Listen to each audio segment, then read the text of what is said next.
Radio France Internationale, en direct de Paris, il est 17h. Le journal en français facile.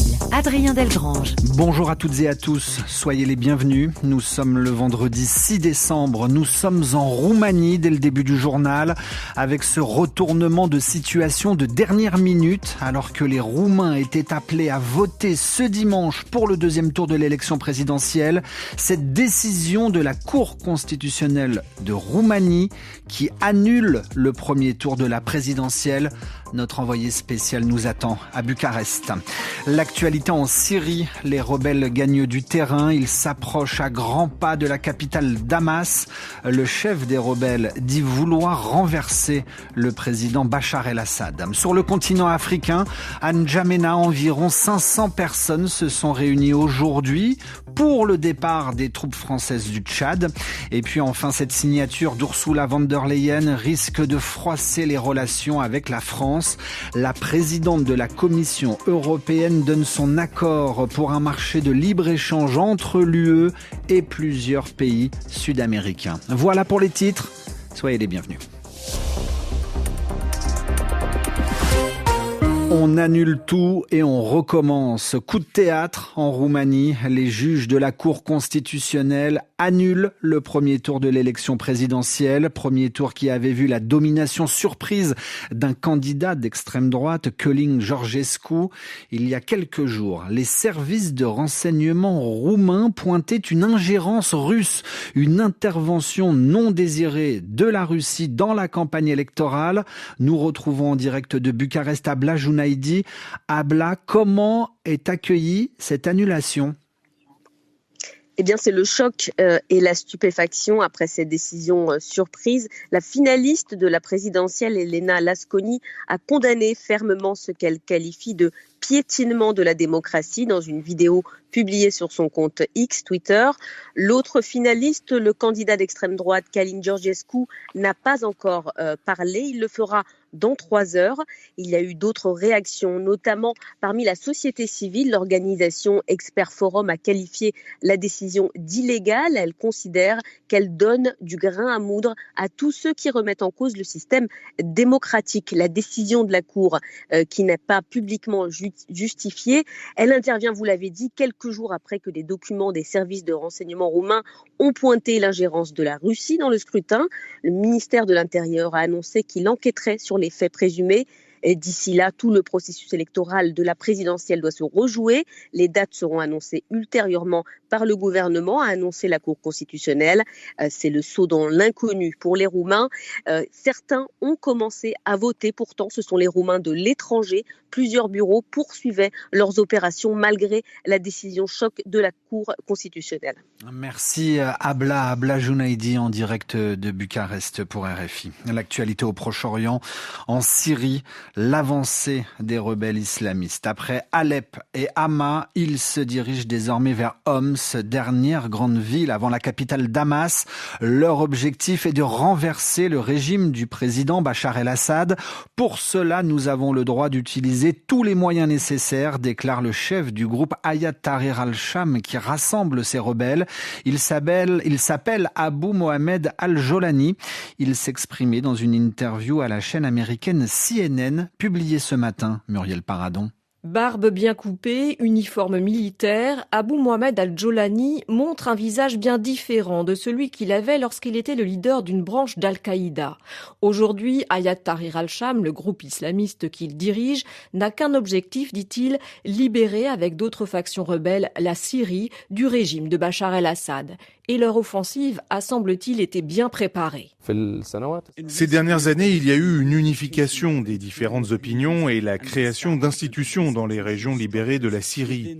Cette institutionnalisation a mené à une restructuration des factions militaires. Elles se sont entraînées en commun dans des camps et elles ont adopté une certaine discipline. Pour les Syriens issus de différentes minorités qui s'inquiéteraient de l'avancée des rebelles islamistes, Abou Mohamed al-Jolani se veut rassurant. Personne n'a le droit d'effacer un quelconque groupe. Les différentes communautés ont coexisté dans cette région durant des centaines d'années et personne n'a le droit de les éliminer. Il doit y avoir un cadre légal qui protège et qui assure les droits de chacun, pas un système qui serve une seule communauté, comme ce qu'a fait le régime d'Assad. Le chef de Hayat Tahrir al-Sham, dont la tête a été mise à prix 10 millions de dollars par les États-Unis, affirme avoir évolué et vouloir bâtir aujourd'hui une nouvelle Syrie qui permettrait à tous les réfugiés de rentrer chez eux. Des groupes armés au nord de la Syrie, des groupes armés également dans le sud du pays. Ils auraient repris cet après-midi le contrôle d'un poste frontalier avec la Jordanie, un poste frontalier tenu par les forces gouvernementales syriennes. C'est ce qu'affirme une ONG sur place. Quant à la Turquie voisine, le président turc accentue la pression sur Bachar el-Assad. Recep Tayyip Erdogan souhaite que l'avancée des rebelles en Syrie se poursuive sans incident.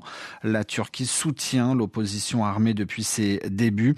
Et puis enfin, toute dernière information, après la Chine hier, la Russie appelle aujourd'hui ses ressortissants à quitter la Syrie.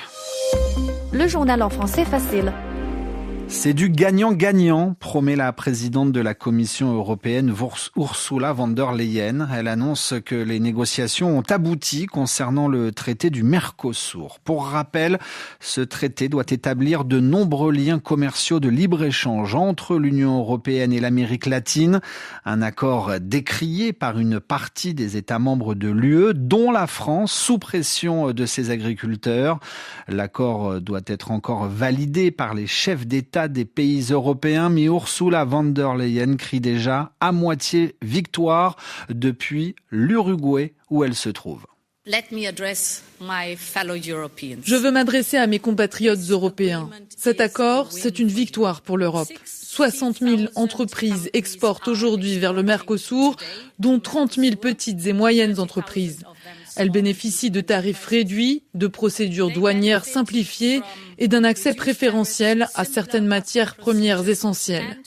Ça créera d'énormes opportunités commerciales.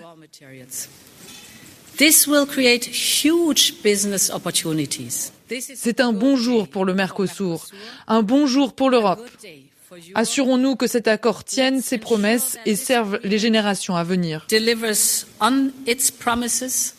And serves the generations to come. Ursula von der Leyen, la présidente de la Commission européenne, aujourd'hui en Uruguay pour annoncer la signature de cet accord. Alors cette annonce d'un accord par la Commission européenne entre les pays de l'UE et ceux du Mercosur n'engage qu'elle, fin de citation.